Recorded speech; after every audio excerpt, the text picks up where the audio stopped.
good discussions all week, but we certainly, as we never do, we never get to all of them. So one of the, well, three of the things that are sort of interrelated that we didn't get to talk about this week on the radio is there were three surveys that were done about the state of Vermont.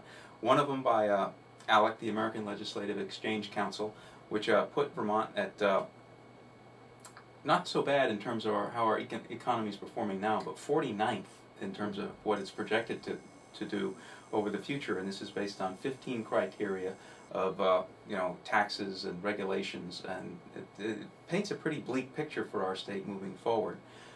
There was another survey that came out that said Vermont was the least religious state in the nation. We've seen this sort of over time. This puts us, the belief in God in Vermont is down to zero. And I got to tell you, it makes no sense to me that when you look at any tourism package or a postcard or an ad from Stowe or whatever, there's always a church. There's always a little village church that's right there, and this is what people come here for. But they don't seem to realize that that has to be a living, breathing thing in order for it to create the atmosphere that we all move here for. Well, that's an interesting observation, Robin. It makes me think about one of the criticisms when the State Planning Act was passed under Madeline Kunin. And I've forgotten the name of it right now, but it was very controversial at the time. Act 200, that's what it was. And there was a strong promotional effort to sell the idea. It eventually did succeed, although there were some limitations on it that were not in the original proposal. But one of the interesting observations that was made at the time is in the promotional material, they would have these scenes of the Vermont countryside, bucolic, beautiful, green grass, the red barns and the white homes and the Holstein cattle in the fields. But there weren't any people. And that observation was made about halfway through the campaign, and I think it changed the campaign a little bit. But you remind me of that when you make the comment about the churches. Church really is and must be much more than a building or a synagogue, temple.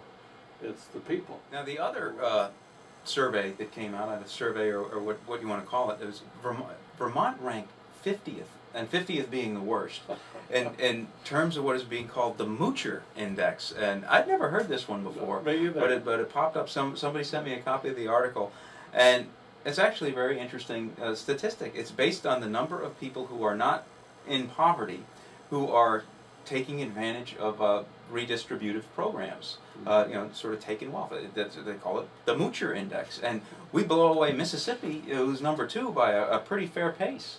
Wow. Well, I'd never heard of it before.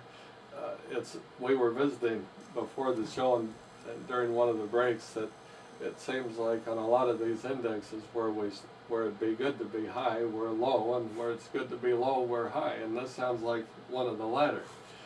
But frankly, it makes a good point. When we were in the midst of the budget battles a year ago, not so much this year because there was a compromise and resolution was reached, but last year there was a deadlock and a veto, and then the veto was overridden.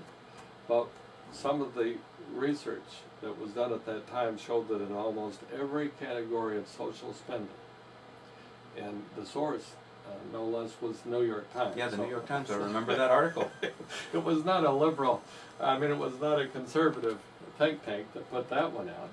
The New York Times demonstrated in black and white, I think on 10 different social programs or thereabouts, that we were somewhere in the range of 20 to 30% above the national norm. And high taxes, and we're one of the highest tax states in the country, are really nothing more than a reflection of high spending. And if we want to get our tax rates more competitive, then we have to slow the rate of growth in our spending relative to our income. We want to help those in need, no question about it. But we have to find the right balance between those who really need a helping hand through a tough time and those who were stifling by taking away their initiative to better themselves. Well, what I think is we can be optimistic about being 50th on the Moocher Index. And as we said, these are people who are not in poverty, who are taking advantage of social programs that redistribute wealth. We have a $120 million plus budget deficit that we're going to have to deal with in the next legislative session. And what this tells me is there's an awful lot of fat that can still be cut without hurting people.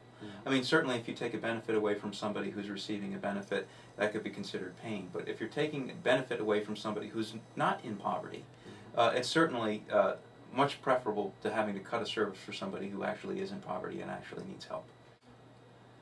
So thank you very much for listening to this True North Extra. We'll see you on the radio.